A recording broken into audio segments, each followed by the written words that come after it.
गुरु मंत्र नाम क्यों जरूरी है? बहुत से लोग कहते हैं कि हम नशा नहीं करते, परिवार वाले सुख सुविधा से रह रहे हैं, रहने को खाने को अच्छा घर परिवार बच्चे हैं, तो हम क्यों क्यों गुरु मंत्र लें? आखिर ऐसा क्या है? गुरु मंत्र को नाम कहें या कलमा, मेथड ऑफ मेडिटेशन कहें, बात एक ही है। तो मालिक का नाम सुखों की खान है। जब आपका विल पावर, आत्मबल कम हो जाता है,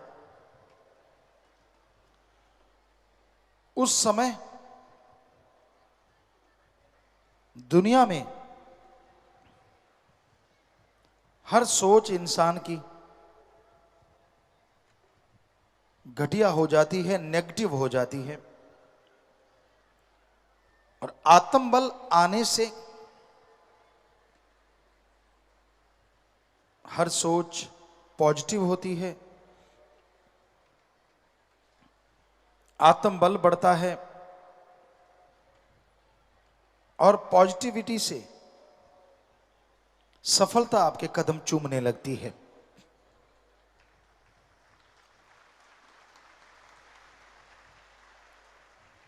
हर अच्छे क्षेत्र में सफलता हासिल करने के लिए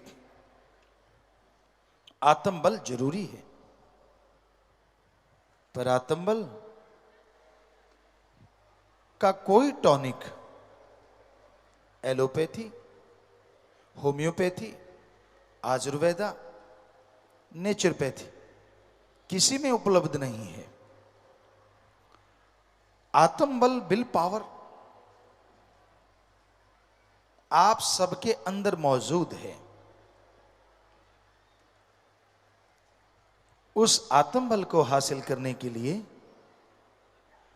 ग्रहण करने के लिए आप अपने अंदर झांकें, अंदर जाएं। पर इंसान अपने अंदर कैसे जा सकता है? कौन सा तरीका है जिससे आप अंदर जा सकें? क्योंकि वो तो धुन, वो अनहद नाद अंदर है जिससे आत्मबल बढ़ता है। तो पहला स्टेप, आप सत्संग में आए, संत पीर फकीर वहां आपको समझाएंगे, समझें। दूसरा स्टेप, आप मेथड ऑफ मेडिटेशन, गुरु मंत्र, कलमा नाम लें। और तीसरा, आप उस नाम का अभ्यास करें। आत्मबल बढ़ाने के लिए गुरु मंत्र तो मिल गया, अगर उसका जाप आप नहीं करते तो आत्मबल बढ़ेगा कैसे? जिस तरह आपके सामने घी, दूध, मक्खन, बादाम सब कुछ रखा हुआ है, सिर्फ माथा टेकने से, सिर्फ उनको सजदा करने से उनकी पावर आपकी बॉडी के अंदर नहीं आती, स्वाद आपको नहीं मिलता। अगर आप उन बादाम को, उस घी, दूध, मक्खन को, उन मिठाई को खाओगे, स्वाद भी आएगा और ताकत भी आएगी। उसी तरह गुरु मंत्र है। फकीर, संत उस गुरु मंत्र को दे देते हैं। अब आप उसका अभ्यास करें, जाप करें, स्वाद भी आएगा और पावर भी आएगी। और वो एक ऐसा अलौकिक स्वाद है, ऐसा अलौकिक आनंद है जो आपको काम वासना, क्रोध, लोभ, मोह, अहंकार, मन, माया, तमाम बुराइयों से दूर कर देगा। क्योंकि जैसा प्रभु के नाम में स्वाद है, जैसा नशा है, दुनिया में कहीं नहीं। शराब, पोस्त, भांग, अफीम, चरस, हेरोइन, स्मैक, ये सारे नशे एक तरफ और ईश्वर की भक्ति का नशा एक तरफ। अगर दोनों की आपस में तुलना करें तो ईश्वर की भक्ति का नशा करोड़ों गुना बढ़ के नशा देने वाला है। फर्क क्या है दोनों में? आप दुनियावी नशा करते हैं, वो बर्बादी का घर है। शरीर खत्म होता है, दिमागी तौर पे आप खत्म होते हैं, समाज में आप पे लानतें पड़ती हैं और आप दुखी परेशान रहते हैं। माँ बाप, बच्चे, परिवार सब दुखी हो जाते हैं। ज्यों ज्यों नशा करते जाएंगे आप दुनियावी, त्यों त्यों अपना खात्मा आप खुद करते जाएंगे। पर ईश्वर के नाम का नशा, राम नाम का नशा, जो आप घर बैठे बिठाए कर सकते हैं, घर गृहस्थ में रहते कर सकते हैं, जैसे जैसे जाप करते जाएंगे, जैसे जैसे वो नशा करते जाएंगे, आपका शरीर तंदुरुस्त, दिलो दिमाग स्वस्थ से स्वस्थ होता चला जाएगा। घर परिवार में खुशियां, रौनक आनी शुरू हो जाएगी और समाज में लोग आपकी इज्जत करेंगे।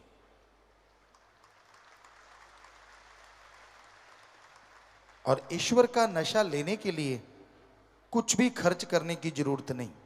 ना पैसा चढ़ाओ, ना कपड़ा लत्ता बदलो, ना जमीन जायदाद, ना नोट बोट का चक्कर। आप जुबान से ईश्वर की भक्ति करें और हाथों पैरों से कर्म जोगी बने। अच्छे कर्म करो, चाहे वो शारीरिक मेहनत हो चाहे दिमागी मेहनत। अगर अच्छे कर्म करते जाओगे, साथ में प्रभु का नाम लेते रहोगे, तो जिंदगी की मुश्किलें आसान होती जाएंगी। आपके रास्ते में जो भी कांटे आते हैं वो फूल बन जाएंगे। आपके दिलो दिमाग में जो भी नेगेटिविटी है, भक्ति से, इबादत से वो पॉजिटिव रेज आने शुरू हो जाएंगी। कई बार आदमी अपनी आदतों से मजबूर होता है। कई किस्म के लोग हैं इस दुनिया में, पर ज्यादातर लोग जो दिखते हैं वो होते नहीं। ये हमने 5-7 करोड़ लोगों को देखा, उनसे मिले, ज्यादातर का ये हाल होता है। जो बोलते हैं वो होते नहीं और जो होते हैं वो बोलते नहीं।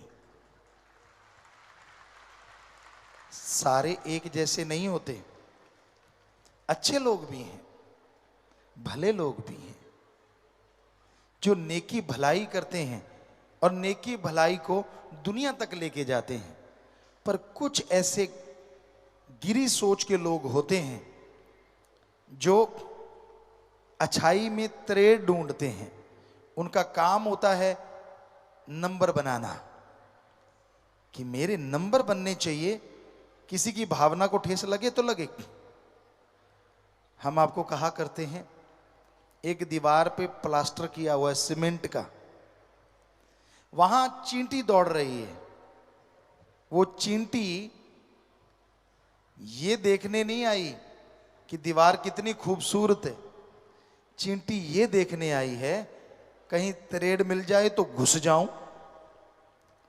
सो इस तरह के भी लोग होते हैं। लेकिन राम नाम में तो कोई तरेड़ होती ही नहीं। ना तो कोई वहां पैसा लिया जाता है, ना धर्म जात मजहब छुड़ाया जाता है, ना किसी से कोई जोर जबरदस्ती होती है। आप जिस मर्जी धर्म में रहें, जो मर्जी पहनावा पहने, आप धर्म मजहब में रहते हुए ईश्वर की भक्ति कर सकते हैं। आप धर्म मजहब में रहते हुए जो मर्जी पहनावा पहने, जिस मर्जी धर्म को माने, भगवान को इन चीजों से कोई लेना देना नहीं।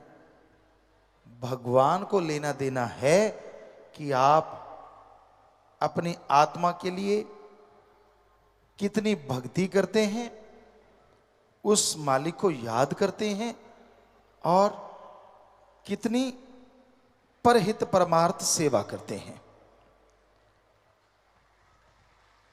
अगर आप भक्ति करते हैं, परहित परमार्थ सेवा करते हैं, तो यकीनन वो मालिक आपको खुशियों से लबरेज करेंगे ही करेंगे। अगर आप दिखावा करते हैं, सिर्फ ये सोचते हैं कि मेरे हाथ जोड़ने से या सिर झुकाने से वो मिल जाएगा, तो ये आप अपने आप को धोखा दे रहे हैं। प्रभु किसी दिखावे में नहीं आता। उसको अगर पाना है तो अंतःकरण को साफ कीजिए, अपने दिमाग से कचरा निकाल डालिए। क्योंकि जब तक आप भक्ति नहीं करते, आपके दिमाग का शीशा साफ नहीं होता।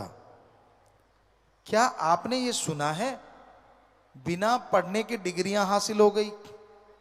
हो सकता है ऐसा होता हो, पर क्या आपने सुना है धरती में बीज डाला ही नहीं और फसल खड़ी हो गई? क्या आपने सुना है डॉक्टर ने ऑपरेशन किया ही नहीं और आपका ऑपरेशन हो गया? हो सकता है भक्ति वालों के साथ ऐसा होता हो, पर वैसे ऐसा संभव नहीं है।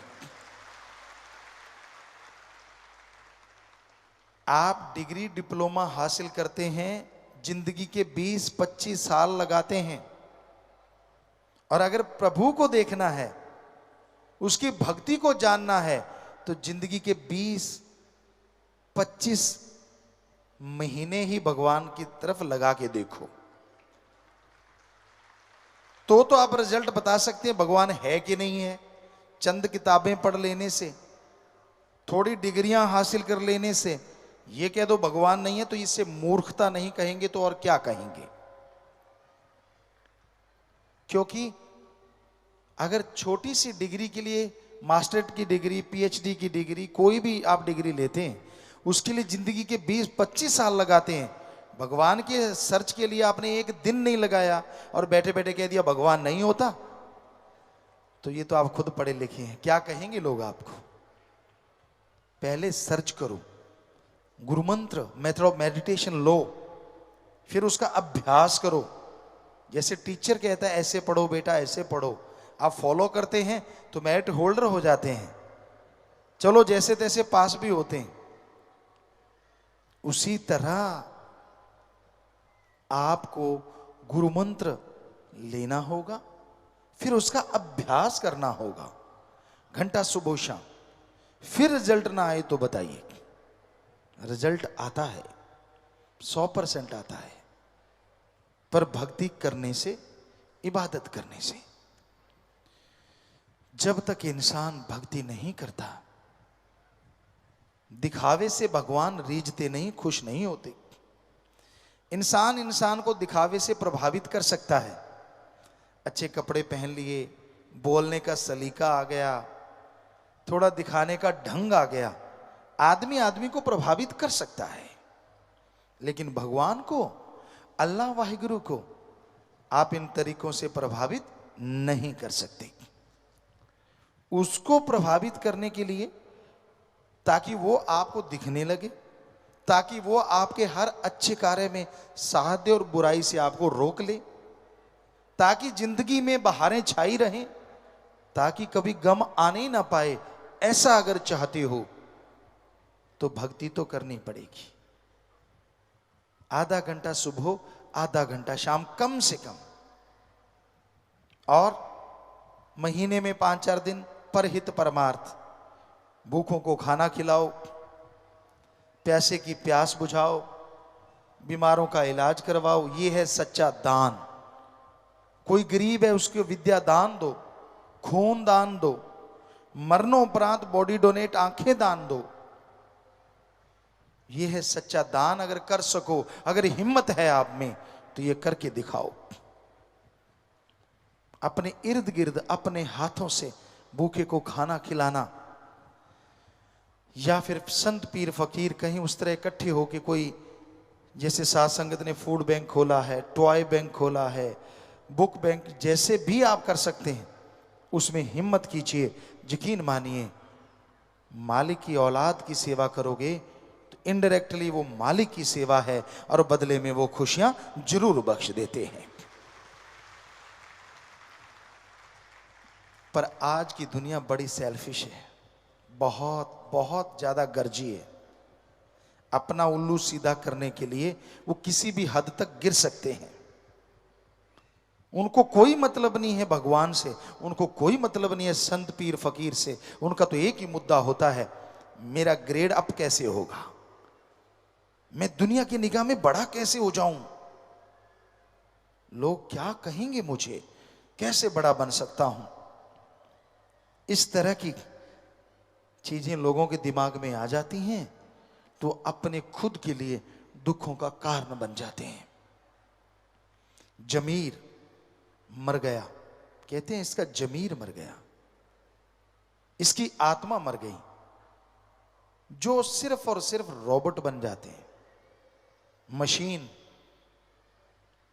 कोई भी कार गाड़ी आप चलाते हैं, उसमें पेट्रोल डालिए तो वो चलती रहती है।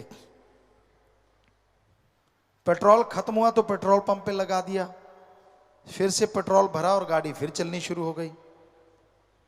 उसी तरह आज के कुछ इंसान हैं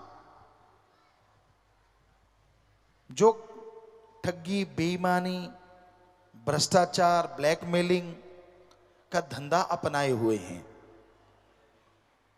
जिनका काम ही ये होता है कैसे किसी को नीचा दिखाया जाए, कैसे किसी का घात किया जाए।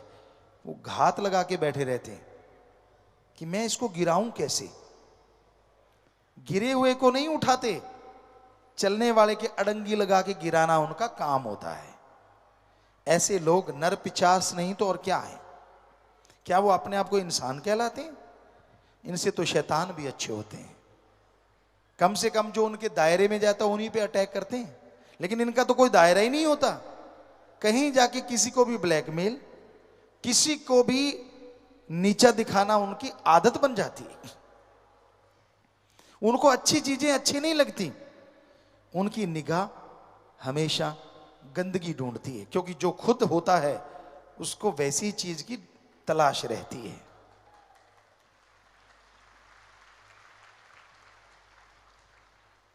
अब चंदन के पेड़ के पास अगर कोई पेड़ लग जाए तो उसमें खुशबू आती है। काग को, कौवे को जितना मर्जी सफेदी से पूत दो, वो कूड़े करकट के ढेर में चोंच मारने से बाज नहीं आता। हंस कहते हैं पानी में से दूध निकाल के पी लेता है। तो इस दुनिया में हंस भी हैं लोग और काग भी हैं लोग। हंस जो होते हैं, कमल जो होता है वो गंदगी कीचड़ में भी खिल के आभा दिखाता है। और काग जो होता है वो 36 प्रकार के भोजन को खाएगा तो सही, पर उसे जो मजा कूड़े करकट के ढेर में आता है वो 36 प्रकार के भोजन में नहीं। इसी तरह के लोग हैं इस दुनिया में। एक होते हैं कि जो अच्छाई देखना चाहते हैं, सच्चाई देखना चाहते हैं, और एक होते हैं जो गंदगी को सच्चाई बनाना जानते हैं। तो तरह तरह की दुनिया है, लेकिन एक भक्त को क्या करना चाहिए ऐसे समाज में या हाथ को हाथ खाए जा रहा है, यकीन के लायक कोई नजर ही नहीं आता। आपसे हंस के बोलेंगे, हाथ मिलाएंगे, पता नहीं जाते कब आपकी जेब काट के ले जाएंगे। मतलब आपको नीचा दिखाने का सामान इकट्ठा कर लें, क्या पता। अगर आप सही हैं तो सबका सत्कार करो, इज्जत करो, सबसे बेगर्ज प्यार करो, क्योंकि जो गर्जी प्यार होता है ना वो टूट ही जाता है एक ना एक दिन, और जो बेगर्ज मोहब्बत होती है वो हमेशा बनी रहती है। सबसे बेगर्ज मोहब्बत भगवान की है, उसकी भक्ति करें, वो आपसे कुछ मांगेगा नहीं। आप भक्ति करेंगे तो उसके बदले में भी आपको सद्बुद्धि बख्शेगा, आत्म बल बख्शेगा, जिसके द्वारा आप दुनिया में तरक्कियां हासिल करते जाएंगे और जीवन खुशियों से व्यतीत कर पाएंगे।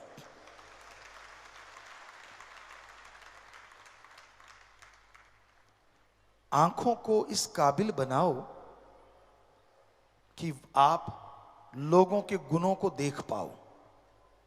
बुद्धि दिमाग को इस काबिल बनाओ कि आप लोगों के गुण ग्रहण कर पाओ। आपको एक थ्योरी कई बार समझाई जो कि सच है। अगर आप अपने अंदर की कोई चीज देखते हो और बार बार अपनी किसी चीज को दोहराते रहते हो, वो आपके अंदर से चली जाती है। दूसरों की किसी चीज को अगर बार बार गाते हो, वो आपके अंदर आ जाती है। उदाहरण के तौर पे, अगर आप अपने अंदर के गुणों को ही देखते रहते हो, मैं बड़ा गुणवान, मैं ये हूं, मैं वो हूं, धीरे धीरे वो अहंकार का रूप धारण कर लेते हैं और अवगुण हो जाते हैं। हाँ, अगर आप अपने अंदर के अवगुण देखते हो कि यार मेरे में ये कमी, मेरे में वो बुरी आदत, कभी अपने लिए टाइम निकाला करो। रोज 24 घंटे में 5-7 मिनट इकट्ठे बैठ के, इकल्ले बैठ के, एकांत में सोचो तेरे में क्या कमियां हैं, कौन सी बैड हैबिट है आप में, और फिर भक्ति से उसे बार बार देख के दूर करने की कोशिश करोगे। सच मानो वो आपके अंदर से चली जाएगी। अब दूसरों की जो गाओगे वो आपके अंदर आएगा। दूसरों के अवगुण गाते रहते हो, सारा दिन आपका काम ये है कि दूसरों के अवगुण देखना, उनकी बुराइयां देखना, बुराई सोचना, बुराई के बारे में बात करना, चुगली, निंदा। तो यकीन मानो वो सारी बुराइयां आप में धीरे धीरे आनी शुरू हो जाएंगी। तो दूसरों में देखो गुण, यार उसमें ये गुण है, उसमें वो गुण है, फला आदमी इतना गुणवान है, उसकी ये आदत मुझे अच्छी लगी। उसको बार बार दोहराओगे तो वो गुण, वो अच्छी आदतें आप में आती जाएंगी, आप गुणवान बनते जाओगे और दोनों जहान में इज्जत पाओगे, खुशियां पाओगे।